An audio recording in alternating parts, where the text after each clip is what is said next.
Omuntu yali muyaye, omukubi w'ebikonde, asindika kigaali nga n'enjaga ginywa. Omuntu yakyawa Katonda, Bayibo wagirabira ng'agyokya, ng'abaziri n'abazimu kweka yakyankalana.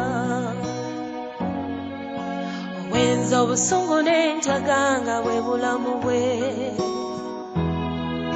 Naye enjiri ng'emanyi, omuntu ono era yalokoka, naye ate okuva mwattu lwe yalokoka teyadda mabega. Bayiba gisoma nagimalako n'agiddamu, yafuuka omusumba eyeesengebe, okutuusa Mukama lwe yamwesigisa obuweereza obw'omuntu omunda.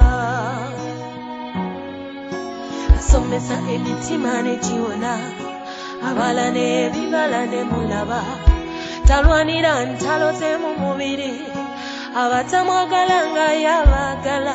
Asenfuma yatambula olugendo, Kasumba banafu ne bafuuka ab'amaanyi, ng'abasajja babayita kisenge. Natandika amakanisa gawerako, ku lwa Kristo nakola amasomero, yawandiika obutabo obw'omwoyo, nange nja kubusoma nina okubiyiga. Yalina mukyala we nga mulungi, n'abaana be n'obugagga, n'amawanga nga gatambula, naye yagaana okubyesiga, ne yeesiga Katonda. Njogera bbiri nti nze njagala kufa, njagala kuddayo eri oyo eyantuma, era lwali lumu omutume yawummula. Ngeno tukaaba tusinda tuzirika, nga yali mu ggulu eryabuuka, kuba yali awaguti enseene embi.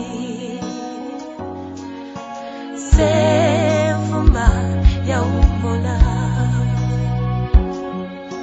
Okuva lwe yafa nava mu kyejo, omuddu waffe nga yaweereza, nange njagala mpeereze Mukama nga kyali mulamu. Abooluganda tuve mu kwerumaluma, abooluganda tuve mu by'okuyomba, buli omu akole kyamusaaza kuba tugenda.